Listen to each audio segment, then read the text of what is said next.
My name is Diana. I'm here to show you how to properly prepare your eggplant. So depending on what you're preparing, it might be important to know whether your eggplant is a male or a female. So you're going to know by looking at the bottom of your eggplants.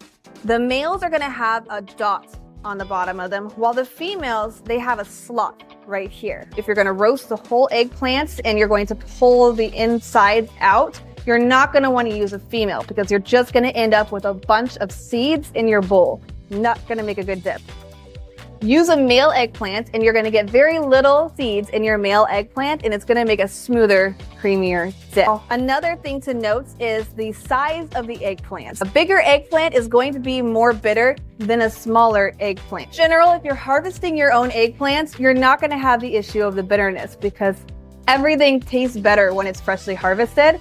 But if you are buying your eggplant from the store, look for a smaller one, or you're definitely not going to want to skip salting the eggplants. That's going to help to draw out all of the bitterness. It's going to draw out the liquid, and it's going to tighten the skin. So it's going to have a better texture. It's not going to have that sponginess. It's going to be able to absorb the flavor of the food better than just absorbing the oil and having that spongy, bitter flavor that turns so many people off the eggplant.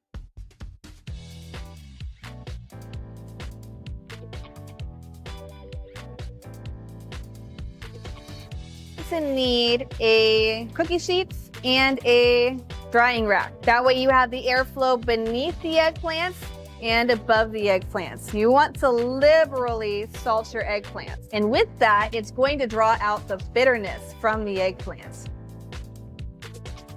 Eggplants are like sponges.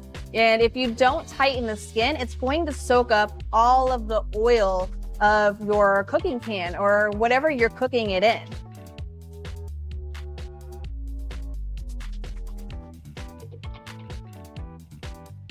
Just like that.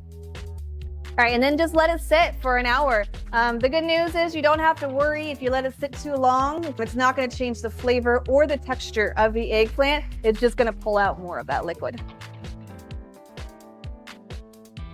Okay, so now you want to rinse them under cold water.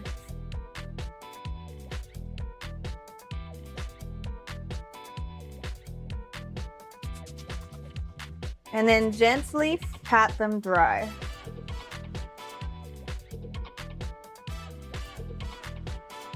I work from home, so I will take a break a couple hours before I get off work. I'll go in the kitchen, I'll cut up my eggplant and I'll salt it and I'll let it sit. And then when I get off work, it's ready to put into whatever dish that I want to make.